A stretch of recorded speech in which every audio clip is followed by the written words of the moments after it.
The Google Pixel 10 Pro XL is the Pixel phone to buy this year. The Pixel 10 Pro can match the Pro XL on the most important features, but the benefits of the larger display, along with a couple of features that are simply better on the XL device, make the Pixel 10 Pro XL my favorite of the new Pixel family, and the phone I would recommend first but not last. I feel confident recommending the Pixel 10 Pro XL above the rest and above any other Android phone you can buy right now, because I spent the last year using the Pixel 9 Pro as my primary work phone. That means I know exactly why the Pixel is a great phone for being productive, but I also know that I wish I would had a bigger screen than the 9 Pros. The Pro XL will be my primary device this year for sure. If you haven't checked out a Pixel phone in a while, you really should head to a store and get your hands on one. The latest Pixel 10 Pro XL is polished and well built, with a refined look and gorgeous materials and color combinations. It's a much nicer looking phone than the latest iPhone 16 Pro Max, and it delivers on a number of features Apple hasn't been able to match. Google's AI features are the most advanced on any smartphone and often most unobtrusive. The newest AI features like Magic Q and the live translation don't feel pushy or overblown, and they don't produce embarrassing or useless results.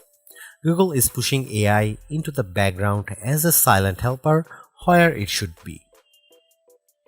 Of course, all of the new Pixel 10 series phones have Google's advanced new AI features like the live translator that not only converts your language into another tongue, it also speaks with a voice that sounds remarkably like yours. That may sound alarming from a privacy viewpoint, but Google says this processing happens on the Pixel 10 Pro XL and not on a distant cloud computer, so your conversations and your voice should be safe. So what makes the Pixel 10 Pro XL so special, the best of the Pixel 10 bunch? First of all, Google's Pixel displays, so-called Super Actua displays, are among the best you will see on any smartphone. These screens are bright and colorful and very sharp. When the screen is this good, I want as much screen as I can get, so I prefer having the larger XL display at 6.8 inches. It's 0.5 inches bigger diagonally than the Pixel 10's display, and that equals 13 square centimeters of extra screen space. The Pixel 10 Pro XL also has the largest battery of all the new Pixel phones, and that equates to the longest battery life, both in my real-world testing and our battery rundown test. It wasn't a massive difference. The Pixel 10 Pro XL only lasted an hour longer than the Pixel 10, still every bit helps. The Pixel 10 Pro XL also charges faster than any other Pixel 10 device, whether you are charging wirelessly or with a USB-C cord. If you have a 45-watt charger, the Pixel 10 Pro XL can charge that fast compared to the 30-watt charging on the other two Pixel 10 phones. The Pixel 10 Pro XL can also use faster wireless charging. Again, it's not a huge difference, but every detail matters. The biggest benefit for me is the combination of Google's winning Super Actua display with the Pixel 10 Pro XL cameras. If I am taking serious photos, I want the biggest viewfinder possible to get the right shot. The extra screen space on the Pro XL phones felt like a big advantage, and if photography is important to you, I'd recommend the Pro XL phone first. The Pixel 10 Pro has the exact same camera specs, but having the bigger Pro XL display helped me take better shots. Are there other benefits to the Pro XL? Well, not really. It isn't any faster than the Pixel 10 Pro or even than the Pixel 10. In our benchmark tests, the extra RAM in the Pro models didn't seem to make much difference. Pixel phones still disappoint if you only care about the numbers.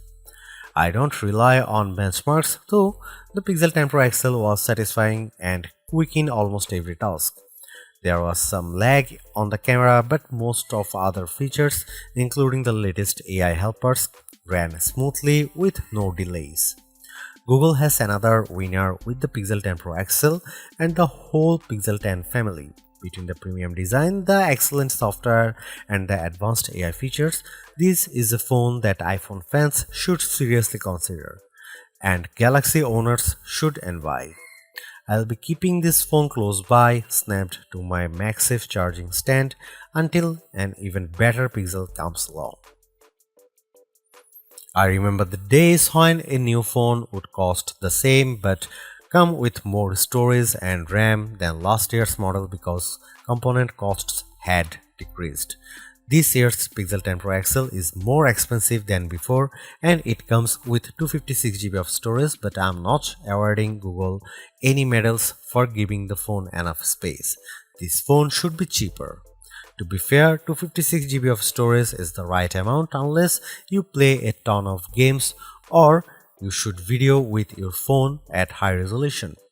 There's a 1TB model available, but only serious enthusiasts need apply, and you know who you are. The color options this year are a bit drab. I like the moonstone color and the jade, but they aren't very exciting. My review unit is the porcelain white, which looks classy but a bit bland. Google also sent along a silicone case with magnets built in that matches the phone perfectly. If you want the 1TB storage option, it's only available in the black obsidian. The Google Pixel 10 Pro XL is the Pixel 10 Pro all blown up. It doesn't add any extra buttons or physical details. The two phones look identical, just at a different scale. That's a good thing because the Pixel 10 Pro is a great looking phone and it keeps the same exact design as the Pixel 9 Pro. That was my favorite phone of last year. If it ain't broke, don't fix it. I like the Pixel 10 Pro XL design even more than the latest iPhone 16 Pro Max. It feels just as refined as Apple's phone with fewer unnecessary buttons to get in the way.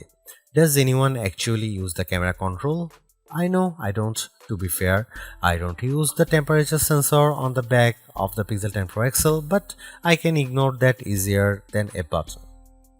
The color options are a bit professional and bland, but closer inspections shows more attention to detail than I would have expected from Google. The jade color of my Pro review sample, for instance, was matched with a light gold frame that looks barely glided. It's a gorgeous match. The speaker grills on the bottom of the phone are new and color matched to the frame you choose. It's a nice touch that most people won't ever notice. I have no complaints about the Pixel 10 Pro XL design except that I would like to see more interesting color options.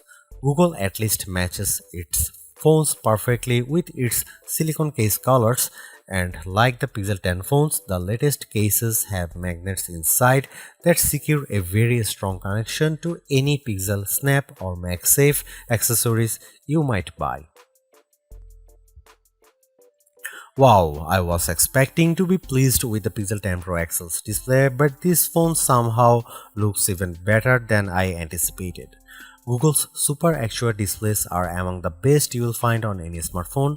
For the past few years, Google's new Pixel displays have been dominant, topped only by Samsung's best Ultra screen, and this year hasn't been disappointing at all. The Pixel 10 Pro XL is a joy to use in any situation. It's great in outdoor light, even for shooting photos or reading my social feeds. It's perfect for navigating in the car or on the street. It's a great phone for reading in the dark late at night or as a bedside lamp with the Pixel Snap screensavers. In fact, I like this display so much that I think it justifies paying more to have more of it. The Pro XL is the Pixel to buy not just because it has a bigger screen, but because the screen is so enjoyable that I want to have as much of it as possible. Whether I'm watching videos, taking photos, or playing games, the Pixel 10 Pro XL display is my favorite on any smartphone I own. The Google Pixel 10 Pro XL highlights Google's clean and well-designed interface. I love the Material 3 expressive interface design, as Google calls it Pixel version of Android. It's friendly without feeling cartoonish, and it packs plenty of useful widgets and tools that are easy to manage and don't hog my attention. With so much screen space, it was a joy to create AI wallpapers and populate my home screen with Google's sleek widgets. I let the phone set all of my icon and widgets colors to match my wallpaper, creating a unified theme, and the phone darkened the colors as the day went on, finally flipping to dark mode after sunset. That's the best of Pixel, a well-designed interface filled with just enough useful features to make the phone a tool you always want in your pocket. The Pixel 10 Pro XL will definitely remain my primary work phone after this review is published. It gives me simple customization and shortcuts that removes the clutter of apps from my home screen and surface just the information I need. I wish iOS was better at this. The Pixel 10 Pro XL also has some of the most useful AI features you'll find on a phone, and I am a big fan of Google's call screening tools. I can let Google AI answer when an unknown number calls, and it will give me a text transcript of whether my caller says, then I can decide whether to answer the call or not. This feature is only available on Pro Pixel models, and it's worth the upgrade if you take a lot of calls. Apple lets you make a contact card for yourself that will accompany your phone number when you share your details. Google lets you make the contact card for your contacts instead of having them do the work. That seems like a better solution since not everybody owns an iPhone and Apple's contact card don't work across platforms. Even Google's Daily Hub is more useful than other attempts I have seen. Samsung, Motorola, and now Google all offer a homepage for your personal information gathered and summarized by AI. On my Galaxy S25 Ultra, the now brief page has been useless at best and oddly flippant at worst. On the Pixel 10 Pro XL, the Daily Hub offers more useful information, links I actually enjoy, and easy access to more information. There are still some odd and off-putting AI features, usually generative AI tools. The Recorder app, for some odd reason, offers a generate a musical background for your recordings. I don't really need a pop metal soundtrack for my business interviews. Thanks. Still, it's easy to ignore these oddities, and Google mostly doesn't shove its AI in your face. The Pixel 10 Pro XL and the Pixel 10 Pro have identical camera lenses and sensors, but I am calling the Pro XL the better camera phone because of the larger display and longer battery life. Both of those attributes are features that camera buyers look for, and they make a difference when shooting the pixels. The photos I got from the Pixel 10 Pro XL were fantastic, perhaps the best I have seen on any camera phone. The Pixel 10 Pro XL took photos with very accurate colors and plenty of details at every focal range. For night photography, it was no contest. The Pro XL took pics that looked like I had a professional flash gun attached, while the iPhone shots looked much darker and lacked focus. You can see plenty of AI help in the photos, but usually the results don't look fake or off-putting. The only downside to Pixel photography is Google's camera app. It's a nightmare. It's hard to use with settings that seem to conflict with each other. At just one setting, like changing from 12 megapixel to 50 megapixel resolution, and a handful of other settings suddenly go dark without warning. Here you can see some camera samples of the new Google Pixel 10 Pro XL.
The Pixel 10 Pro XL's performance is the phone's only real letdown, and even though it didn't make a difference most of the time, at key moments the phone struggled to keep up. The gap between Pixel performance and the rest of the smartphone world isn't shrinking, it's getting bigger and uglier every year. The Pixel 10 Pro XL had no trouble navigating the Android menus and launching apps as quick as can be, but not every feature was so smooth. I had trouble in the camera app, especially when I changed to the higher 50 megapixel resolution. The camera sometimes stalled after I hit the shutter button and made me wait for a few moments until I could snap my next shot. That's a huge disappointment, and I don't know any other phone outside cheap bargain options that fails to perform basic tasks this manifestly. I can press the shutter button on my OnePlus 13 as fast as my finger can fly, and it never misses a beat, likely thanks to the Qualcomm Snapdragon 8 Elite chipset inside. Qualcomm has a superior platform this year, and phone makers who don't use the latest Elite options are being left behind in more ways than one. I no longer think the Tensor G5 is good enough for the Pixel 10 Pro XL. It isn't. It can't keep up with the latest Android software and features, and it's time for Google to rethink its platform strategy. Google's made a few but effective upgrades to the Pixel 10 Pro XL. It's a masterclass in efficiency, changing and improving just enough to stay almost the top of the pack in the most areas. The display's brightness is unmatched, and the camera's ultra-wide perhaps aside offer a balanced natural look that I can see a lot of people liking. It's unfortunate the Pixel 10 series is still the lowest powered of the flagship phones on sale today and lags behind its main rivals on battery efficiency. Hopefully, access to Google's latest AI tools makes up for that for anyone who decides to take the plunge, although perhaps give it a couple of months if this is your primary reason. Hopefully by then the seemingly incomplete Magic Q and the preview version of the camera coach will have been made whole. The Galaxy S25 Ultra may still be a better pick for you if you want more power and power efficiency from your phone. The Pixel 10 Pro may also be a better fit than the XL, considering you only sacrifice display size and battery life for a cheaper phone that's otherwise just as capable as its large sibling. But the Pixel 10 Pro XL is the most capable of competitive of Google's latest batch of phones. If you are buying a phone right now and want best-in-class software combined with top-tier hardware, this Pixel is probably the one to pick.